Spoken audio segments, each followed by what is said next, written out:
So if you're applying to medical school next year and you've come at this stage because you understand how competitive it is and want to know everything that you need to do to maximize your chance of getting in, I'm going to do a video now where I'm going to tell you, if you're at this stage, so a year prior to submitting your application, what you need to do to make sure that you do everything within your power to maximize your chance of getting in. So actually all I've got is just a post-it note, and I'm just going to basically riff on the subject and tell you everything that you need to know to maximize your chances. Because as you know, with medical school now, it's just getting more and more competitive every year, kind of down to about 16% success rate. On my program, we've got ridiculous success rate with helping people because they carry out these steps as well as they can, just to make sure they're maximizing their chances. So what I'm going to tell you now is just the crux of what you need to do to make sure you do really well. Now, if you want to go into a bit more depth about it, I'm actually doing a free webinar, which I'll link to in the description below, where you can join for free, and we'll probably do an hour and a half to a 2-hour version of this, where we go in depth into all of it, and kind of you can ask me some questions and we can do this live.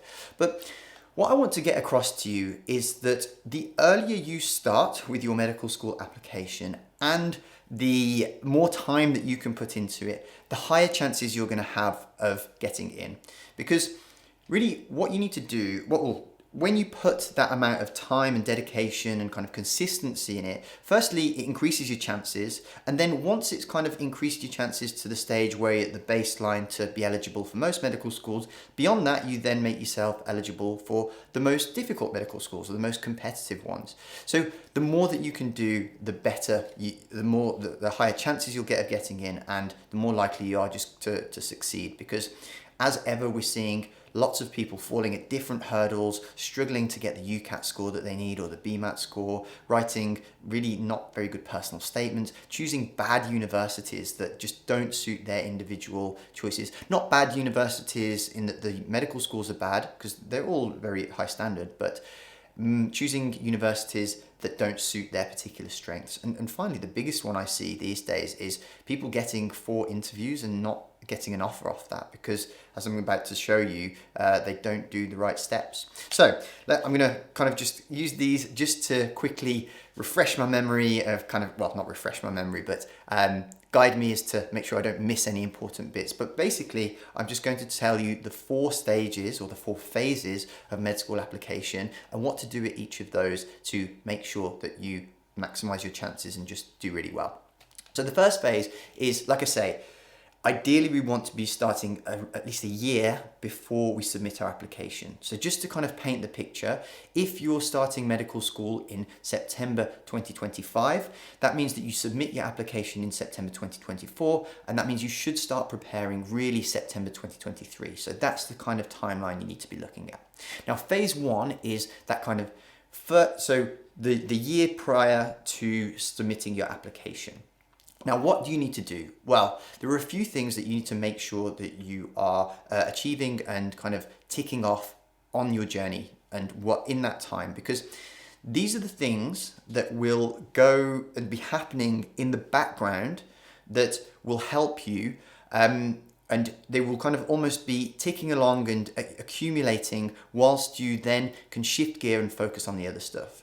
Because what happens is, like I say, there are 4 phases. If you compartmentalize and do each phase well in turn, it means that you can focus on that phase, you can tick every box in that, make sure and be confident that everything that you've done is going to contribute towards your med school application. You can almost forget about it then, move on to the next phase and focus on each one at a time. What I see is so many people ignoring the first couple of phases, thinking, oh, I can start later, and what happens is you just increase the pressure on yourself. You don't get the work experience, and that spills into your UCAT preparation, puts a lot of pressure on you for your UCAT, and then you've got to cram for the UCAT at the same time that you need to write your personal statement and choose your medical schools, maybe even you having to do your placement at that time, and that just makes everything really difficult. So the more organized you can be and the more you can follow these rules or these recommendations at the right stage, the better you will do. So phase 1, what are the things that I want you to know about? So first of all, you don't have to know that far in advance what universities you want to apply to. But what you do need to do is have a good idea of roughly where you want to apply. So if you check out one of my other videos here, you can see where you can get a free medical school guide where I talk through all the medical schools and universities that you might want to apply to. And really, all you want to do at that stage is understand roughly where you want to go to. And because of that, it's going to guide you what exams you're going to do, because that's going to lay out how the year's going to go. So you need to understand fundamentally, am I going to be sitting the UCAT or just the UCAT and BMAT, just BMAT? If you're a grad, maybe you're sitting the GAMSAT as well. It's unlikely that you'll sit the BMAT as a grad. There's only basically one grad entry that, unless you're applying to the 5-year courses, there's only one grad entry, which is Oxford, that requires the BMAT. So understanding what tests you're going to sit is going to kind of dictate your preparation. Remember that the timeline for this is, so the GAMSAT you can use for 2 years. So if you sit a GAMSAT sitting in March, let's say 2023, you can have that. So you can basically sit the GAMSAT for March 2023, September 2023, March 2024, and September 2024 for your September 2024 application. So you have got 4 attempts in that 2 years, and that one almost, 18 months prior will count towards that September 2024 application in this instance, of course. So how does the timeline work? Well, BMAT has changed recently with COVID, and it might go back to the old way, but what it used to be was a February sitting, kind of April, March sort of sitting, a September sitting, and a November sitting. So if you're applying to Oxbridge, typically you can only do the September or November sitting, so autumn. And recently, this year, because of COVID, they only did a spring and an autumn sitting. So they only did 2, but we'll see what they do. They haven't announced what's going to happen next year yet as to which one they'll go back to. Now, so typically it will go something along the lines of February BMAT, March GAMSAT, maybe another March BMAT or April BMAT, even May sometimes actually. Then you have the UCAT window, which is so kind of mid-July all the way to end of September. And then you have 2 more BMAT sittings, one typically around the start of September and then the one at the start of November. This year they just did one in the middle of October. So that's the kind of thing that you need to be aware of as to what the big milestones of your application are that you need to be preparing for. So what else have I put? So making sure that you meet the spec and the grades, right? Because it's no point doing all the preparation if you don't have the grades required. Now, often all that means is that if you don't have certain GCSEs, you need to make sure that you sit them. Typically, the things that they look at are English language and maths. They want to see a minimum, usually a 6. Some universities are 7 at GCSE English language and maths. Obviously, they want to see good science scores, but making sure that you have at least the minimum requirements. So again, in that guide that I was talking about, you can have a look at what you need to get an idea of whether you need to do any resits and factor that into the timing as you're applying. Same if you're a grad applicant or an international, you need to have a certain level and make sure that you meet those minimum requirements. So that's a really important part as well. Also, if you're an international, things like having the right maybe IELTS or any other English language qualification they want to see to make sure that you have good English competency. So these are important things that you need to be setting the wheels in motion for. The most important thing is that you need to set the wheels in motion for in this phase 1 is work experience. Work experience is the backbone of your application. For my students on my program, what I'm doing is preparing them for interviews from the day we start, because work experience, it forms your knowledge, any anecdotes that they want to ask you about, any examples of the common things that they ask, professionalism, ethics, all those sorts of really important core subjects and traits that they want to see in doctors, they will ask you to draw on your work experience. So this is the kind of thing that is happening in the background, and you kind of set it at the start, and it's accumulating as you are doing the rest of the prep and moving on to the next phases. And I'll move on to phase 2 in a second, but this is where you kind of plan your shadowing. So if you've watched any of my other videos, you'll see that Work experience comprises three things. It's your shadowing, so that's the bit where you go into a hospital and watch a doctor, and you just a fly on the wall to see what happens in the daily life of a doctor in the medical career. You then go and do the second bit is volunteering, where you just go and help out for free and volunteer your time in whatever the aspect that might be. I actually do a really good video on how to get really good work experience, and I talk about for volunteering, shadowing, and the third one, which is paid work, what the best things to do are.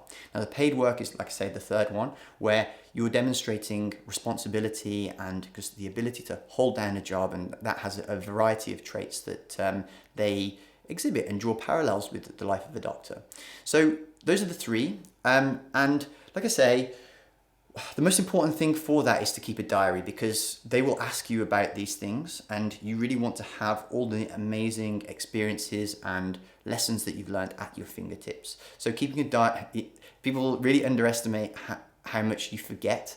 I've seen some incredible operations and I can remember the crux of it, but if you ask me to tell you the details of all of those things, you do forget them unless you've written them down somewhere to refresh your memory. So keeping a diary is so important. The other thing in this area is extracurriculars. So a bit that I would a guide that I would recommend is maybe do a language, a instrument, and maybe a sport. So those kind of cover a lot of traits that they want to see in doctors. Maybe dedication if you've played an instrument for a long time. Even if you're just starting it now, a year is a good amount to dedicate, and you can do quite a lot and achieve quite a good grade in that small amount of time. The other thing, like I say, team sports, they just show teamwork and leadership skills, which are another thing that they want to see for potential doctors. And what was the other thing? Language. Medicine is a language. You learn 30,000 words when you start medicine, and it's all Latin based, and showing that you can kind of use that side of your brain is another good way to show them that you're a good candidate. So that's the biggest phase, phase one, all the stuff that you set in motion that is going to help build a really strong application. So on to phase two, and that is all about the exam prep. So we know from choosing those universities which exams are that we're going to sit. So it might be one, it might be two, very rarely it's three, but that was only if you're a grad. So we want to do our prep for those. Now, I won't bore you with all the specifics for preparation, because the BMAT and the UCAT and the GAMSAT, they are arguably one of the most important elements. People overestimate the importance of the UCAT. They think that it's just about that or just about the BMAT and that's all that matters. And that is a big mistake that I see people make. But really what we want to do is allocate a good amount of time to prepare for those. So for the BMAT, here's a revision plan that I recommend you follow, which is going to help you kind of understand what you need to aim for in terms of grades and how long you should prepare. I've done a similar guide here for the UCAT, which is the kind of perfect UCAT revision plan. So I recommend that you check that out as well. And then also, if you're sitting the GAMSAT, I've done exactly the same for that to give you kind of like a definitive guide to how to prepare for that. On our course, we kind of start the training for all of these really early, lay the foundations again. I'm all about kind of being well prepared, taking it nice and steadily, and really helping people just approach it in a stress-free, calm manner. And the calmer you can remain while you're preparing for these, the better you'll do. And that's why on my program, we see so many people get great scores, even people who've not have applied to medicine in the past, and then they've not got in, so then they've come to us for help on the second attempt. And we've taken their scores, like for the UCAT, for example, we've taken their scores from a 2,400, which is below average, to a 3,000 plus, which is top 3 to 5%, depending on the year. So it's just the way that you prepare and the kind of resources that you use and laying those foundations, like I say, are the real key to doing well in those tests. Keeping it nice and calm, compartmentalizing everything, because phase three is what I call crunch time, because this is when everything is happening now. So crunch time is kind of that horrific is a strong word, but that busy summer that you'll have ahead of your application submission. So we've kind of almost got 9 months into the prep now, and then we're hitting that kind of 2 to 3 months prior to submitting the application in September. Now, when we get to this stage, there are a few things that are going on. You will probably carry out the shadowing experience that you've planned. So with that, you can either do it in Easter before, which would be great because it makes the summer a lot freer, but actually probably in the summer prior to submitting your application, this was when you'll have organised your shadowing placement for. So the one when you go into hospital or GP practice. So you need to think about that. You need to think about sitting your UCAT. Like I say, that window is mid-July to end of September. So I'd recommend sitting it early. I don't know why, but typically people who sit the UCAT early do better. And I think it's probably down to them being more organised. Like I say, we prepare and encourage our students to do so. What else happens in crunch time? It's the time that you'll be writing your personal statement. This is something, again, that people underestimate because they think that they can wing this, but there's a real knack to structuring on a global scale, so the entire personal statement, writing it in a certain way, in a certain order to really maximize the messages and the kind of showing off your experiences in the best possible way. This is how, there is an order to kind of make that show you in the best possible light. But also on a granular level, in the way that you make your points, in the way that you write your sentences, it's just really important to do it in a certain way to get the points across. So yeah, that's something, again, that we help our students with. I think I've got a personal statement playlist here that you can check out to give you an idea. But I think one of the best resources that I've seen out there, and I am biased, but I think my online course to help with personal statements is a really fantastic way that's just going to give you a very quick and very didactic guide for what is going to help you write a really outstanding personal statement. So that's also the time. So I'm just checking my notes just to make sure I've not missed anything. So university selection, that is a really important time as well for that, because you can't fully know your final choices until you have all that information. So you need your predicted grades, obviously you've got probably your GCSEs or your university predicted grade or other previous ones for that. You need your UCAT score really to help inform you. If you've done the BMAT earlier in the cycle, then you will have that score. But if you're sitting it in even September or November, you're kind of effectively doing that blind. So it can be a little bit of a risk. Now, choosing your universities is probably arguably the most important thing or the most important element of how your application will go. This is something that we spend, with my students, we spend hours sitting down with students and working out, right, okay, which for you individually, so these strengths, these weaknesses, this score in the UCAT, these grades, where are the best 4 choices for you and which ones are we going to go for? And that is such a huge part. Like I say, in that video, if you press the information button here, you can see that video where you can get the guide and you can see kind of the first phase that we help with guiding people. But yeah, obviously there's a lot more to it than that. So yeah, the only other thing that I'd recommend to do in crunch time is this is a good time to maybe do some summer schools. Again, this is why preparing now is really important, because applications sometimes close in December of the year before, January, maybe all the way up to March. But places like Imperial, Cambridge, all the major universities, King's College London, they will do some fantastic summer schools that are going to give you some great clinical skills to practice. They will also give you just some insights into medicine and just really help with bits around the application process. Things like you can do research internships over summer as well, and they are really good for helping you build just, again, more stuff in your extracurriculars. You can do, like I say, any of those extracurriculars, whether it be events that you're organising or like charity events, or even, let's say, if you're doing an instrument or learning a language, just to maybe do a camp and those things, or something just to show that you're really dedicated and committed to that and are able to show improvement. So that is probably the most stressful time of the application, phase 3.